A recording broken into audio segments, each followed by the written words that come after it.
Человек, который своими глазами видел пирамиды Гизы, вернулся домой и записал странную вещь. Пирамиды великолепны, спорить не о чем. Но есть в Египте здание, рядом с которым они, по его словам, проигрывают. Звали этого человека Геродот. Восторгами он не разбрасывался. И написал он это не ради красного словца. Пирамиды стоят до сих пор, а то здание, которое он поставил выше них, почти исчезло. Не рухнуло от старости, не ушло под песок целиком. Его разобрали.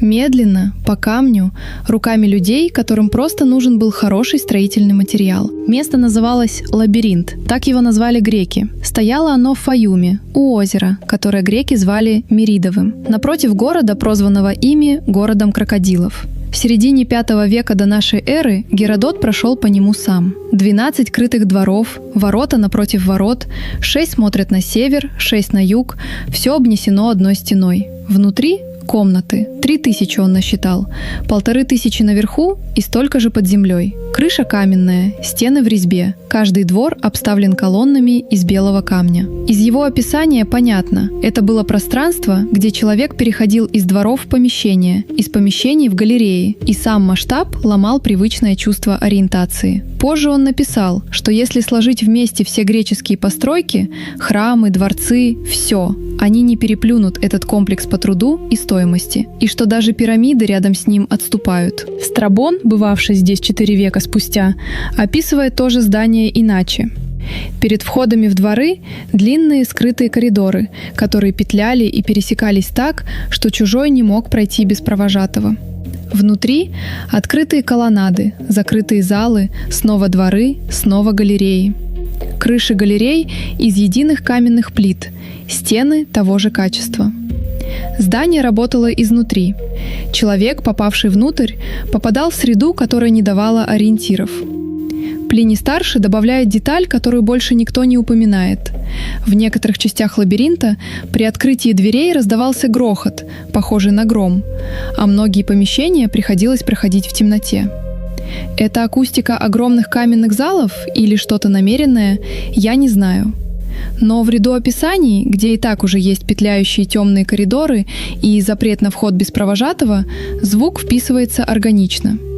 Пространство, которое работало против чужака на всех уровнях восприятия. Построил его фараон Аменемхат III, правивший около 46 лет, примерно в XIX веке до нашей эры.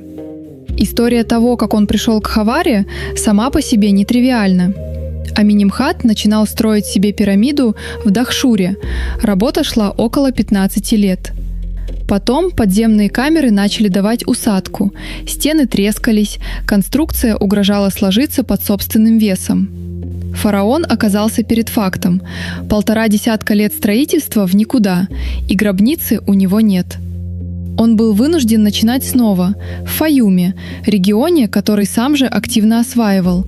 Здесь работали с каналами, дамбами, уровнем воды и землей, которую можно было превратить в пашню. Фаюм был его регионом, так что лабиринт у пирамиды в Хаваре – это не торжественный замысел великого правителя в расцвете сил. Это второй заход уже в немолодом возрасте после крупной инженерной неудачи.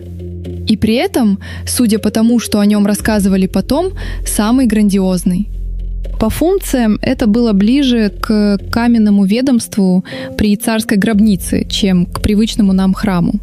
Страбон объясняет, дворы лабиринта соответствовали египетским номам, то есть провинциям. Каждая провинция имела свой двор, и в него раз в год съезжались жрецы и чиновники со всей страны для жертвоприношений, подношений и разбора важных дел. Плиний уточняет, 30 номов – 30 дворов, а еще внутри храмы всех египетских богов и 40 святилищ. Царь после смерти как бы продолжал председательствовать над всем Египтом. На практике это означало, что лабиринт оставался действующим учреждением сотни лет после смерти его строителя. Жрецы со всей страны приезжали сюда, жили в отведенных дворах и вели дела. Есть даже версия, что само слово «лабиринт» связано с египетским названием этого места, что-то вроде «храм у входа в озеро». Происхождение слова до сих пор спорное, так что я бы не стал на этом настаивать. Но Плиний на этот счет говорит кое-что другое, и уже без оговорок. Критский лабиринт Дедала, тот самый мифический, с чудовищем, строился по легенде как копия египетского и воспроизводил лишь 100-ю его часть. Сам комплекс египтяне называли Анх-Аминимхат – «Жизнь Аминимхата». Это не просто красивое имя. Речь шла о культовом центре, где фараон после смерти продолжал жить в религиозном смысле, принимать подношения, участвовать в ритуалах, присутствовать через статуи и изображения. И этот культ оказался удивительно живучим. Когда в Фаюм пришли греки и потом римляне, через 1500 лет после смерти Аминимхата они не забросили его, как ненужного чужого бога, а продолжали почитать. Под именем Промарес, которое было просто греческим искажением его египетского тронного имени, он считался местным богом-покровителем Фаюма. На памятниках птолемеевского времени он изображен рядом с Собеком. Лабиринт, пока стоял, был домом живого бога, пусть и умершего 3000 лет назад. Если читать все сохранившиеся описания подряд — Геродота, Страбона, Диодора Сицилийского, Плиния, Помпония Мелу — они не совпадают в деталях. Одни называют 12 дворов, другие — выдрогаты число по числу номов. Одни упоминают подземные уровни, другие описывают только то, что видели сверху. Здание существовало несколько сотен лет, пока его описывали разные авторы, и за это время оно менялось. Один из самых поздних визитов, который фиксируют источники, Виберацева — римский император Септимий Север, около 200 года нашей эры. После этого лабиринт постепенно исчезает из живой истории. Нижний этаж, те самые 1500 подземных комнат, Геродоту не показали. Смотрители сказали: здесь покоятся цари и священные крокодилы, а чужакам туда нельзя. Крокодилы — не метафора. Фаюм был главным центром почитания Собека, бога с крокодилией головой. При Аминимхате III его культ в регионе особенно усилился. Фараон строил ему храмы по всему Фаюму, ставил на берегу озера огромные статуи себя. И в одном из фаюмских изображений именно Собек возлагает на фараона знак вечной жизни. Живых крокодилов в храмах кормили, украшали золотыми украшениями, называли по именам. Когда такое животное умирало, его мумифицировали и хоронили с почестями. Египетские крокодилии некрополи реальны, в них находят 1000 мумий. Вполне возможно, что нижние залы лабиринта служили именно этому — хранилищем царских гробниц рядом с погребенными священными животными. Но это версия. Геродот ее не проверил, его не пустили. Подпишитесь на канал, если интересно разбирать историю вот так, по источникам, без обещаний тайны городов под песком. У Плиния есть еще одна деталь, которая выбивается из общего хора восхвалений. Он замечает: лабиринт настолько прочно построен, что время само по себе его не взяло бы. А потом добавляет, что жители Гераклеополя всегда ненавидели это место и с особым усердием его разрушали. Что между ними и лабиринтом, источники не объясняют. Политика, религия, какие-то старые счеты. Но факт интересен сам по себе. Здание, которое все посторонние называли чудом, у ближайших соседей вызывало не восхищение, а именно ненависть. Это совсем другая история об этом месте, и Плиний не развивает ее дальше, просто роняет и идет дальше. Когда в 1888 году сюда приехал британский археолог Флиндерс Петри, самого лабиринта уже не существовало. Южнее пирамиды ровное поле каменной крошки на искусственном основании. Щебенка, остатки сколов от тески. Петри замерил площадку и описал ее в дневнике. Он установил, что выше основания не сохранилось почти ничего.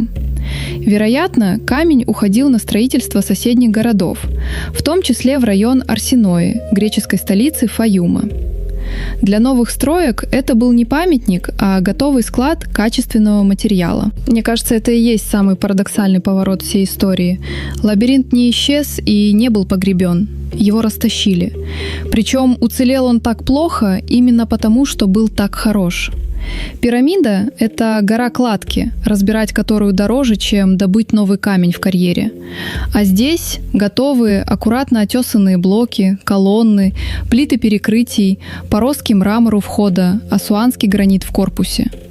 Плиний специально отметил, что разные части здания строились из разного высококачественного камня.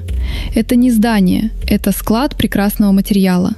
Его убила собственная безупречность. Уцелело то, что никому не пригодилось. Сердцевина пирамиды — спиха из сырцового кирпича. Красть глину незачем, и от нее сегодня стоит оплывший глиняный холм метров 20 высотой. А под пирамидой Петри с трудом пробился к погребальной камере и нашел там кое-что впечатляющее. Камеру не складывали из блоков. Спиха ее выдолбили изнутри в одной глыбе желтого кварцита весом больше 100 тонн. Крышку закрывали, медленно выпуская из-под нее песок через боковые ходы, пока камень сам не осел на место.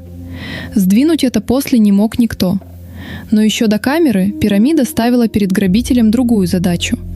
В одном из переходов в кровле был спрятан каменный засов весом 20 тонн.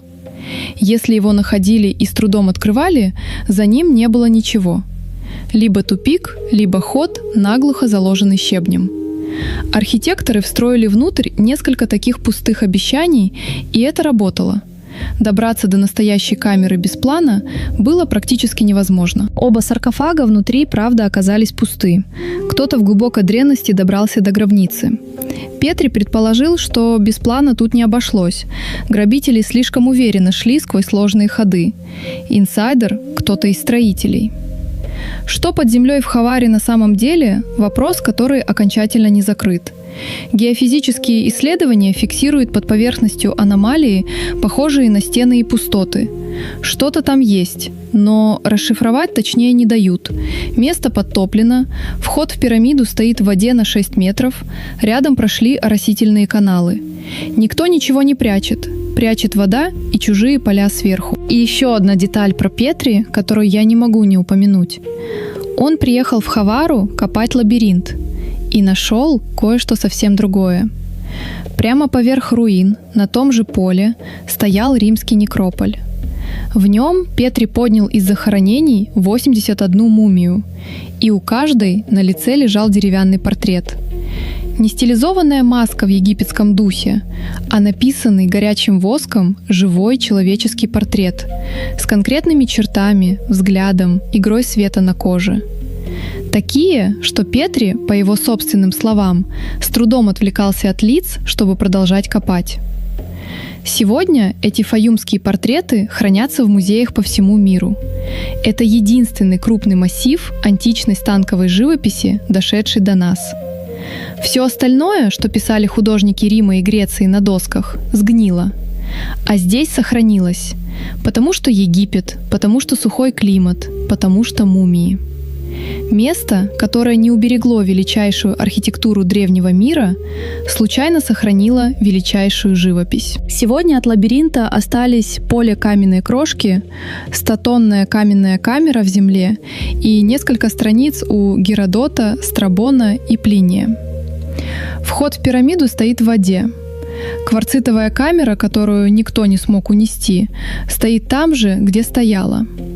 А то, ради чего все это строилось, 3000 залов, 30 дворов, 40 святилищ, белые колонны без зазора, исчезло именно потому, что оказалось слишком хорошим, чтобы уцелеть.